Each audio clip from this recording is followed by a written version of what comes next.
사도신경하심으로 신앙 고백하겠습니다. 전능하사 천지를 만드신 하나님 아버지를 내가 믿사오며 그 외아들 우리 주 예수 그리스도를 믿사오니 이는 성령으로 잉태하사 동정녀 마리아에게 나시고 본디오 빌라도에게 고난을 받으사 십자가에 못 박혀 죽으시고 장사한 지 사흘 만에 죽은 자 가운데서 다시 살아나시며 하늘에 오르사 전능하신 하나님 우편에 앉아 계시다가 저리로서 산자와 죽은 자를 심판하러 오시리라. 성령을 믿사오며 거룩한 공회와 성도가 서로 교통하는 것과 죄를 사하여 주시는 것과 몸이 다시 사는 것과 영원히 사는 것을 믿사옵나이다. 아멘.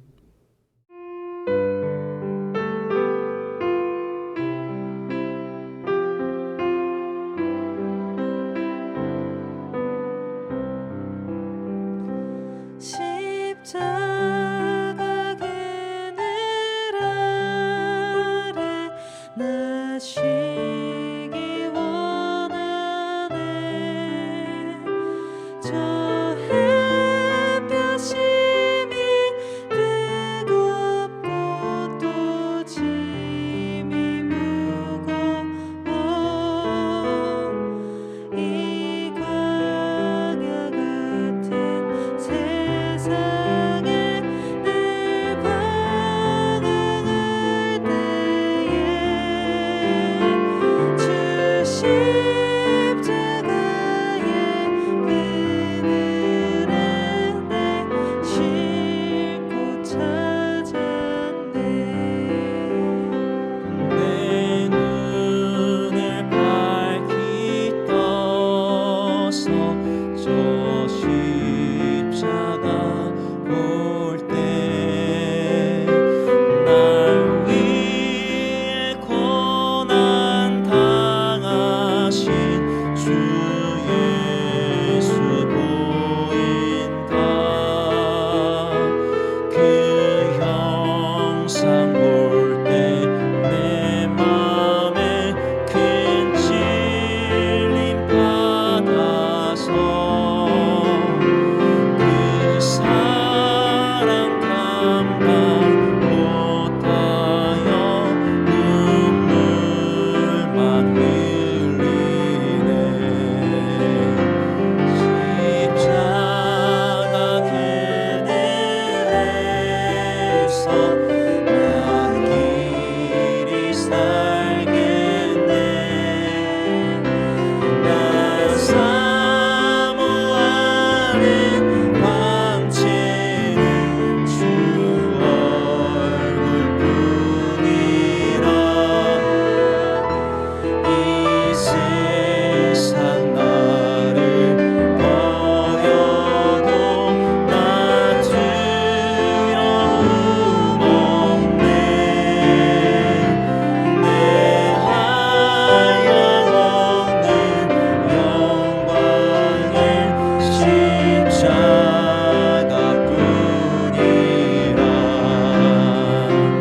이 세상 나를 버려도 나 두려움 없네. 내 한량없는 영광의 십자가뿐이라.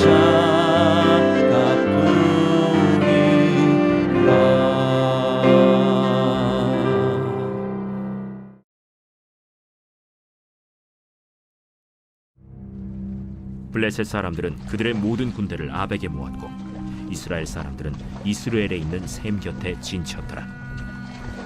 블레셋 사람들의 수령들은 수백 명씩 수천 명씩 인솔하여 나아가고 다윗과 그의 사람들은 아기스와 함께 그 뒤에서 나아가더니 블레셋 사람들의 방백들이 이르되 이 히브리 사람들이 무엇을 하려느냐? 아기스가 블레셋 사람들의 방백들에게 이르되 이는 이스라엘 왕 사울의 신하 다윗이 아니냐? 그가 나와 함께 있은지 여러 날 여러 해로되 그가 망명하여 온 날부터 오늘까지 내가 그의 허물을 보지 못하였노라. 블레셋 사람의 방백들이 그에게 노한지라. 블레셋 방백들이 그에게 이르되 이 사람을 돌려보내어 왕이 그에게 정하신 그 처소로 가게 하소서. 그는 우리와 함께 싸움에 내려가지 못하리니 그가 전장에서 우리의 대적이 될까 하나이다. 그가 무엇으로 그 주와 다시 화합하리이까? 이 사람들의 머리로 하지 아니하겠나이까? 그들이 춤추며 노래하여 이르되 사울이 죽인 자는 천천히요 다윗은 만만이로다 하던 그 다윗이 아니니까. 아기스가 다윗을 불러 그에게 이르되 여호와께서 살아계심을 두고 맹세하노니 내가 정직하여 내게 온 날부터 오늘까지 내게 악이 있음을 보지 못하였으니 나와 함께 진중에 출입하는 것이 내 생각에는 좋으나 수령들이 너를 좋아하지 아니하니 그러므로 이제 너는 평안히 돌아가서 블레셋 사람들의 수령들에게 거슬러 보이게 하지 말라. 내가 무엇을 하였나이까? 내가 당신 앞에 오늘까지 있는 동안에 당신이 종에게서 무엇을 보셨기에 내가 가서 내 주 왕의 원수와 싸우지 못하게 하시나이까? 네가 내 목전에 하나님의 전령같이 선한 것을 내가 아나. 블레셋 사람들의 방백들은 말하기를 그가 우리와 함께 전장에 올라가지 못하리라 하니 그런즉 너는 너와 함께 온 네 주의 신하들과 더불어 새벽에 일어나라. 너희는 새벽에 일어나서 발거든 곧 떠나라. 이에 다윗이 자기 사람들과 더불어 아침에 일찍이 일어나서 떠나 블레셋 사람들의 땅으로 돌아가고 블레셋 사람들은 이스라엘로 올라가니라. 성도 여러분, 좋은 아침입니다. 하나님의 은혜와 평강이 가득히 넘치기를 축복합니다. 오늘은 사무엘상 29장 1절에서 11절까지의 말씀으로 생각지도 못할 방법으로 우리를 건지시는 하나님, 이란 제목으로 함께 하나님 말씀 묵상하겠습니다. 오늘 본문에는 블레셋 편이 되어서 이스라엘을 공격해야만 하는 그 진퇴양난에 빠진 다윗의 모습이 나옵니다. 먼저 29장 1, 2절을 읽겠습니다. 블레셋 사람들은 그들의 모든 군대를 아벡에 모았고 이스라엘 사람들은 이스라엘에 있는 샘 곁에 진쳤더라. 블레셋 사람들의 수령들은 수백 명씩 수천 명씩 인솔하여 나아가고 다윗과 그의 사람들은 아기스와 함께 그 뒤에서 나아가더니 블레셋에 망명하여 있던 이 다윗이 그동안은 잘 지냈는데 이제 졸지에 블레셋과 한편이 되어서 이스라엘을 침략해야 되는, 공격해야 하는 그런 상황 가운데 놓여 있게 됩니다. 위기를 맞죠. 블레셋의 5 족속이 이스라엘 치려고 아벡으로 모였고요. 이스라엘 사람들은, 이스라엘 군대는 그것에 대응하기 위해서 이스르엘 샘 곁에 진을 칩니다. 거기에는 가드의 왕 아기스도 함께 출정을 합니다. 이 다윗은 마지못해 그 군대의 행렬에 이제 뒤를 따라 나섭니다. 이스라엘과 적이 되어 싸워야만 하는 그야말로 벼랑 끝에 몰린 다윗의 모습입니다. 그런데요, 이제 놀라운 일이 벌어집니다. 블레셋 지휘관들이 다윗의 참전을 결사반대합니다. 다윗의 군대가 이스라엘 편에 설 것을, 나중에 변심하여서 이스라엘 것에 설 것을 염려한 것이죠. 그러자 그 블레셋 왕 아기스가 다윗을 변호합니다. 다윗이 망명하여 온 때부터 지금까지 아무런 흠을 찾지 못했다. 그 사람은 그럴 사람이 아니다. 그렇게 했지만 이 블레셋 사람들의 지휘관들의 불만과 분노를 잠재울 수 없었습니다. 오히려 4절 보면요, 이 블레셋 장수들이 화를 내면서 이 아기스 왕에게 다시 이야기합니다. 자, 29장 4절입니다. 블레셋 사람의 방백들이 그에게 노한지라. 블레셋 방백들이 그에게 이르되 이 사람을 돌려보내어 왕이 그에게 정하신 그 처소로 가게 하소서. 그는 우리와 함께 싸움에 내려가지 못하리니 그가 전장에서 우리의 대적이 될까 하나이다. 그가 무엇으로 그 주와 다시 화합하리이까? 이 사람들의 머리로 하지 아니하겠나이까? 블레셋 장수들의 말입니다. 다윗을 어서 속히 돌려보내서 싸움에 참전하지 못하도록 해달라라는 요구이죠. 그렇게 하지 않으면 그 다윗이 언제 그 창끝을 돌려 세워서 자신들을 공격할지 모른다고 이야기합니다. 블레셋 장수들이 5절에 보면 이런 노래도 알고 있어요. 사울의 죽인 자는 천천히요 다윗의 죽인 자는 만만이로다 라는 노래도 알고 있습니다. 그 말은 사울보다 다윗이 더 위대하고 더 능력이 있다라는 것을 알고 다윗을 마치 그 난공불락의 성처럼 여겼습니다. 그런데 그런 다윗이 자기 백성, 자기의 왕과 사울의 왕, 자기 민족을 버리고 블레셋에게 충성하겠다? 이해를 못한다는 거죠. 다윗이 그렇게 할 리가 없다라는 것입니다. 여기 4절에 보면 마지막에 이런 표현이 있어요. 언뜻 읽으면 잘 이해를 하기가 쉽지 않은데 그가 무엇으로 주와 다시 화합하리이까? 여기 주라는 것은 사울왕입니다. 이 사람들의 머리로 하지 아니하겠나이까? 이 말은 이 우리 블레셋 군인들의 머리를 바쳐서 갖다 바치면서 사울과 화해하려 하지 않겠습니까? 이렇게 말을 하는 것이죠. 결국 이 블레셋 장군들의 요청을 아기스 왕이 블레셋의 왕이 아기스가 이겨내지 못합니다. 그리고 수습하기 위해서 다윗을 부르죠. 그리고 안타까운 심정으로 다윗을 위로합니다. 내가 너의 정직함을 너가 온 날부터 보아왔다. 내 생각은 너와 정말 함께 전쟁에 진짜 가고 싶다. 그런데 지휘관들이 블레셋 지휘관들이 너를 좋아하지 않는다 하면서 7절 이렇게 얘기합니다. 7절 그러므로 이제 너는 평안히 돌아가서 블레셋 사람들의 수령들에게 거슬러 보이게 하지 말라 하니라. 이 블레셋 왕 아기스가 아주 최대한 다윗이 기분 상하지 않도록 최대한 조심스럽게 말하고 이 다윗을 전쟁에서 배제를 시킵니다. 다윗은 아마 그 아기스의 말을 들을 때 아마 표정을 감추기가 어려웠을 것 같아요. 이 하나님께서 지금 자신을 돕고 계시는구나 라는 것을 아주 명백하게 깨달았을 것입니다. 하나님께서 그 진퇴나 양난의 그 위기에서 나를 지금 이런 방법으로 나를 구하고 계시는구나 라는 것을 깨달았습니다. 그리고 그렇지만 전혀 내색하지 않고 그리고 큰 소리를 떵떵 칩니다. 자, 참 재밌어요. 29장 8절 보면 아주 자신이 실망한 것처럼 이야기합니다. 8절입니다. 다윗이 아기스에게 이르되 내가 무엇을 하였나이까? 내가 당신 앞에 오늘까지 있는 동안에 당신의 종에게서 무엇을 보셨기에 내가 가서 내 주 왕의 원수와 싸우지 못하게 하시나이까? 하니 이렇게 말합니다. 나를 어떻게 봤길래 나를 그렇게 의심합니까? 내가 나가서 싸우려고 하는데 왜 나를 믿지 못합니까? 이런 어조로 이야기하는 것이죠. 서운하다, 섭섭하다, 이렇게 오히려 되려 다윗이 큰 소리 치고 있습니다. 그리고 다음날 다윗은 아침 일찍 일어나 그 전쟁터를 떠나게 됩니다. 또 블레셋에서 적당히 타협하며 안주하던 다윗이 이 기회를 통해 다시 소명을 확인하고 일어서도록 하나님께서 이런 방법을 사용하고 계십니다. 사랑하는 성도 여러분, 정리해 보도록 하겠습니다. 오늘 본문 이야기는요, 하나님께서 어떤 위기에서도 우리 오늘 설교의 제목처럼 어떤 위기에서도 자기 백성을 구원하실 수 있으신 그 전능하신 하나님에 대해서 말씀하십니다. 지금 블레셋 군대와 자기 민족인 이스라엘을 블레셋 군대와 함께 자기 민족인 이스라엘을 공격할 수밖에 없는 그런 참 처지에 다윗이 놓여 있지 않았습니까?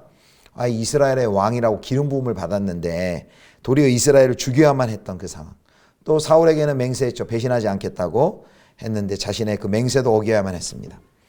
그렇다고 나는 못 간다라고 출정을 거부하면 그 또한 자신이 무사하지 못할 일입니다. 블레셋에서 아마 더 이상 살아남을 수 없을 것이에요. 이러지도 못하고 저러지도 못하고 사방이 꽉 막혀 있는 진퇴 양난의 상황입니다. 다윗에게는 아무런 선택지가 없었습니다. 그런데 오늘 본문 우리가 본 것처럼 하나님께서 기가 막힌 방법으로, 정말 기가 막힌 방법으로 다윗을 이 위기에서 건지십니다. 블레셋 수령들과 방백들, 지도자와 지휘관들이 그 다윗의 옛 활약상을 떠올리며 다윗의 충정을 반대하게 하셨습니다. 그들이 알아서 이렇게 다윗이 전쟁에 참여하지 못하게 다윗을 배제해 주니 이 얼마나 고마운 일입니까? 사랑하는 성도 여러분, 우리도 이 세상을 살아가면서 우리도 이러지도 못하고 저러지도 못하는 그런 상황을 만날 수 있습니다. 믿음을 저버리자니 양심이 괴롭고 믿음을 따라 선택하자니 나와 또 우리 가족이 겪게 될 고난이 뻔히 보일 때가 있습니다. 출구가 보이지 않는 동굴 같은 깜깜한 그 동굴 속에 들어와 있는 것과 같은 그런 상황이 있습니다. 그러나 그때 사랑하는 성도 여러분, 끝까지 포기하지 마시기 바랍니다.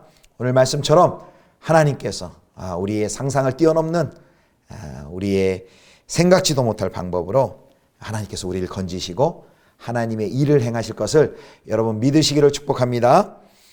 이걸 정말 경험해 본 분들은 아마 놀랍게 기쁨으로 간증하실 것입니다. 또 오늘 본문에서 한 가지 또 기억할 것은 하나님이 이 기회를 통해서 다윗을 새로운 전환점으로 새로운 전환을 맞이하게 합니다.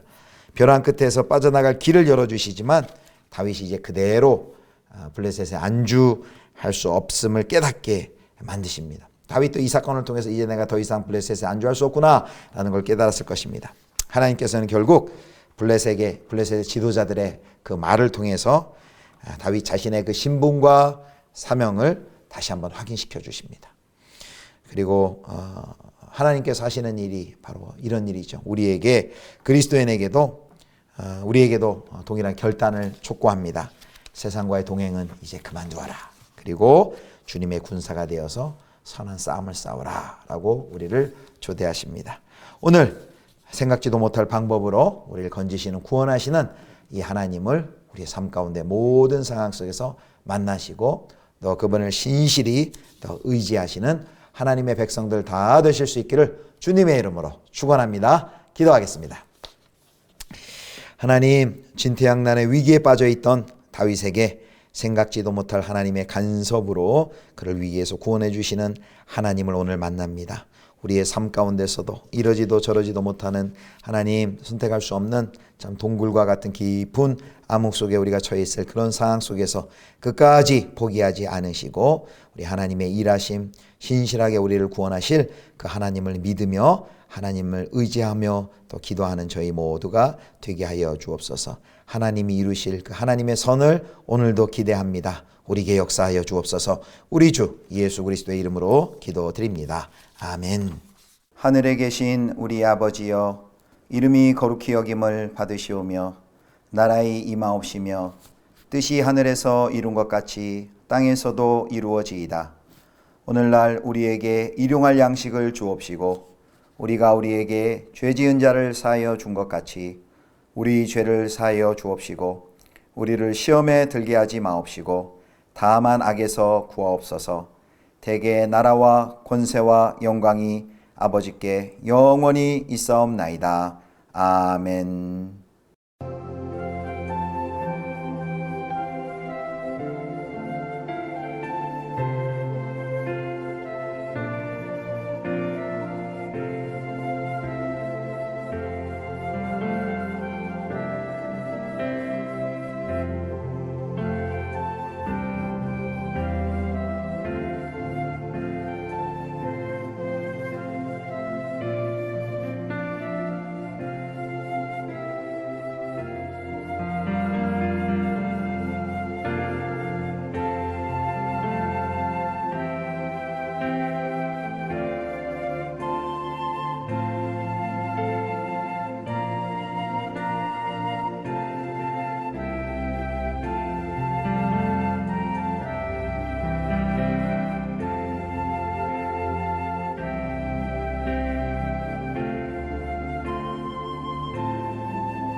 내